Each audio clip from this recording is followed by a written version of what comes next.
প্রত্যেক দিন সকালবেলা প্রত্যেকজন বান্দার ঘরের মধ্যে আল্লাহর পক্ষ থেকে নিয়ামত নিয়ে রহমতের ফেরেশতারা আসে, এসে ঘরের সামনে দরজায় দাঁড়িয়ে থাকে, রবের হুকুম মোতাবেক অপেক্ষা করতে থাকে। কিন্তু আপনি আমি তো ঘুমের মধ্যেই নাক ডেকে ডেকে সময় পার করে দিচ্ছি।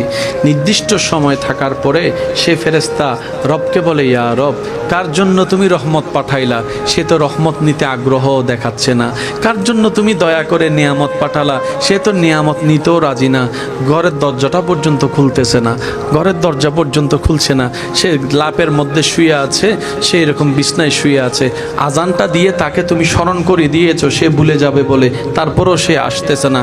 রব বলে যে একটু অপেক্ষা কর, আমার বান্দা হয়তো আসতে পারে, একটু অপেক্ষা কর, আমার বান্দা হয়তো আসতে পারে। ফেরেশতা দাঁড়িয়ে থাকে, আসার তো কোনো খবর নেই। নির্দিষ্ট সীমা পার হওয়ার পর ফেরেশতা বলে, আল্লাহ এই নিয়ামত রহমত নিয়ে আমি এখন কি করব? রব বলে যে আমার বান্দা যেহেতু নেই এগুলাকে জঙ্গলের মধ্যে পাহাড়ের মধ্যে রেখে দে, জঙ্গলের মধ্যে পাহাড়ের মধ্যে ছড়িয়ে দে।